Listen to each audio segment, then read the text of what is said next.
श्री स्वामी समर्थ। 6 जुलैला रविवारी आषाढी एकादशी आहे। एकादशीच्या दिवशी मोठ्या संख्येने पंढरपुरामध्ये विठ्ठलाच्या दर्शनासाठी गर्दी असते। आपल्याला पंढरपूरला जाऊन विठ्ठल रुक्मिणीचं दर्शन घेणं शक्य नाही, मग आपण आषाढी एकादशीच्या दिवशी घरी देखील साध्या सोप्या पद्धतीने पूजा करून हे पुण्य प्राप्त करू शकतो। अगदी साध्या सोप्या पद्धतीने आपण घरी आषाढी एकादशीला पूजा कशी करायची याविषयीची माहिती पाहणार आहोत। बघा, आपल्याकडे यासाठी विठ्ठल रुक्मिणीची मूर्ती असेल तर ती घ्यायची आहे, पांडुरंगाची मूर्ती असेल तर ती घ्या, किंवा तुमच्याकडे श्रीहरी भगवान विष्णू यांची मूर्ती असेल तर ती घ्या। तुमच्याकडे या दोन्ही मूर्त्या नसतील तर तुम्ही तुमच्या देवघरात असलेल्या बाळकृष्णाची मूर्ती पूजेसाठी घेतली तरी चालणार आहे। सर्व एकादशीमध्ये आषाढी एकादशीचं व्रत हे मोठं मानलं जातं, त्यामुळे आपण या दिवशी उपवास करत असाल किंवा नसाल, आपल्याला आपल्या देवघरात असलेला विठ्ठल रुक्मिणीच्या मूर्तीची किंवा पांडुरंगाच्या मूर्तीची पूजा ही घरी करायची आहे। मग ही पूजा तुम्ही वेगळी पाटावर चौरंगावर करू शकतात, किंवा तुम्ही तुमच्या देवघरामध्ये मूर्ती ठेवलेली असेल तर तिथे पूजा केली तरी चालेल। वेगळी पूजा मांडणी करणार असाल तर सर्वात अगोदर आपल्याला दिवा प्रज्वलित करून घ्यायचा आहे। जागा स्वच्छ करून घ्यायची, त्यावर पाट चौरंग ठेवून त्यावर तुम्हाला लाल कलरचा कपडा अंथरायचा आहे। दिव्याला हळदी कुंकू अक्षता अर्पण करायच्या आहे आणि अग्नीच्या साक्षीने आपल्याला पूजा करायची आहे। यानंतर सर्वात अगोदर आपल्याला गणपती बाप्पांची पूजा करायची आहे।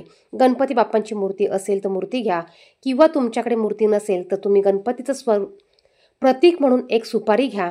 गणपती बाप्पांना पाण्याने पंचामृताने अभिषेक घाला। गणपती बाप्पांचे स्तोत्र मंत्र तुम्हाला जे पण येत असतील ते म्हणा, आणि 2 जोड विड्याच्या पानावर किंवा आंब्याच्या पानांवर थोडेसे तांदूळ ठेवून यावर गणपती बाप्पांची मूर्ती ठेवायची आहे। सर्वात अगोदर गणपती बाप्पांची पूजा करा, नंतर आपल्याला जी काही पूजा करायची असेल ती करायची आहे।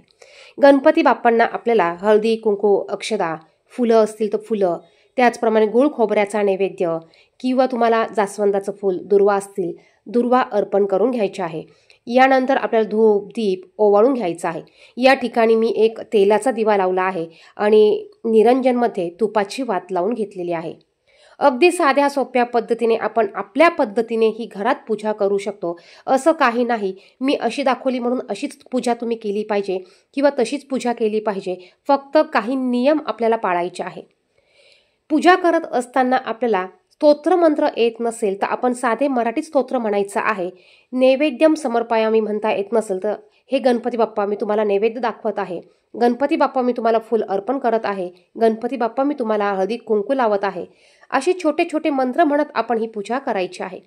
यानंतर आपल्याला एका ताम्हणात आपल्याला विठ्ठल रुक्मिणीची मूर्ती घ्यायची आहे। तुमच्याकडे भगवान विष्णूंची असेल तर ती घ्या, पांडुरंगाची असेल तर ती घ्या, किंवा बाळकृष्णाची मूर्ती घेतली तरी चालेल। आपल्याला सर्वात अगोदर साध्या पाण्याने, नंतर पंचामृताने आणि पुन्हा साध्या पाण्याने अभिषेक घालून घ्यायचा आहे। अभिषेक घालताना तुम्ही कोणत्याही मंत्राचा जप करू शकतात। विठ्ठल विठ्ठल विठ्ठल पांडुरंग पांडुरंग पांडुरंग, किंवा ओम नमो भगवते वासुदेवाय, ओम नमो भगवते वासुदेवाय या मंत्राचा जप करत अभिषेक घालून घ्यायचा आहे। पहा, एकादशीच्या दिवशी भगवान श्रीहरी विष्णू, माता लक्ष्मी यांची पूजा करण्याला अधिक महत्त्व आहे, आणि भगवान श्रीहरी विष्णू यांचंच दुसरं रूप म्हणजे पांडुरंग आहे। त्यामुळे तुमच्याकडे जर का पांडुरंगाची मूर्ती नसेल तर तुम्ही भगवान श्रीहरी विष्णू यांच्या मूर्तीची पूजा केली तरी चालेल। पहा, इथे तुम्हाला पंचामृत नसेल तर तुम्ही कच्च्या दुधाने देखील अभिषेक करू शकतात। अभिषेक करताना तुम्हाला नामस्मरण मंत्र आवर्जून करायचा आहे, किंवा तुम्ही पुरुष सुक्ताचं पठण करत अभिषेक करू शकतात। अभिषेक करून झाल्यानंतर मूर्ती स्वच्छ पुसून घ्या। त्यानंतर थोडेसे तांदूळ घेऊन तुम्हाला जिथे मूर्तीची स्थापना किंवा मांडणी करायची आहे तिथे थोडेसे तांदूळ ठेवा, त्यावर तुम्हाला ही मूर्ती ठेवून घ्यायची आहे। आता हे अभिषेक केलेलं पाणी कुठेही न टाकता, तुळशीत न घालता इतर कोणत्याही झाडामध्ये तुम्हाला ओतून द्यायचं आहे। त्यानंतर आता ही पूजा कधी करायची? तुम्ही सकाळी तुमची देवपूजा झाल्यानंतर ही पूजा करू शकतात, किंवा दिवसभरात तुम्ही केव्हाही ही पूजा करू शकतात। तुमच्याकडे जर का जोड विड्याची पानं असतील तर तुम्ही जोड विड्याची पानं ठेवून त्यावर अक्षता ठेवून त्यावर मूर्ती ठेवली तरी चालेल। जर का जोड विड्याची पानं नसतील तर आंब्याची पानं ठेवा, आणि आंब्याची पानं देखील नसतील तर तुम्ही थोडेसे तांदूळ खाली ठेवून त्यावर तुम्ही मूर्ती ठेवायची आहे। आता पांडुरंगांना तुम्हाला चंदन लावून घ्यायचं आहे, चंदन किंवा अष्टगंध तुम्हाला लावून घ्यायचा आहे। रुक्मिणीच्या मूर्तीवर तुम्हाला हळदी कुंकू लावून घ्यायचं आहे। यानंतर आपल्याला पूजेला फुलं अर्पण करायचं आहे। हार असेल तर हार अर्पण करा। या दिवशी पिवळे फुलं अर्पण करण्याला अतिशय महत्त्व आहे। मग तुम्ही सोनचाफ्याचे, झेंडूची फुलं अर्पण करू शकतात। या दिवशी तुळशी पत्राला अतिशय महत्त्व आहे। एकादशी असल्यामुळे आपल्याला या दिवशी तुळशीची पानं तोडायची नाही। तुम्ही आदल्या दिवशी शनिवारी तुळशी पत्र तोडून ठेवू शकतात। त्यानंतर या दिवशी भगवान श्रीहरी विष्णू यांना, पांडुरंगांना तुळशी पत्र आवर्जून अर्पण करायचं आहे।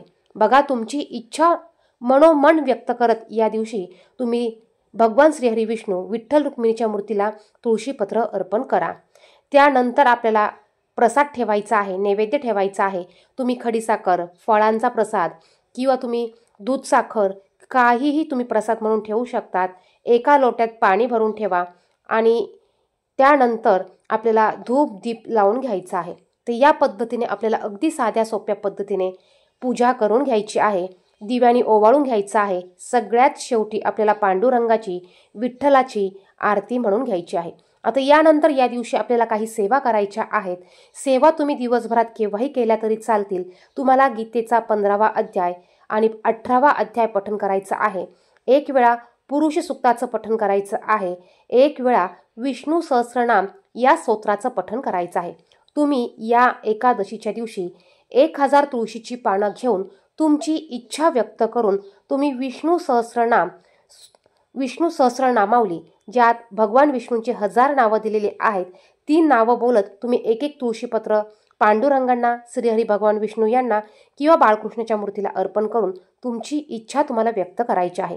या दिवशी संपूर्ण दिवसभर उपवास करायचा असतो। उपवास हा दुसऱ्या दिवशी दुपारी नैवेद्य दाखवून सोडला जातो।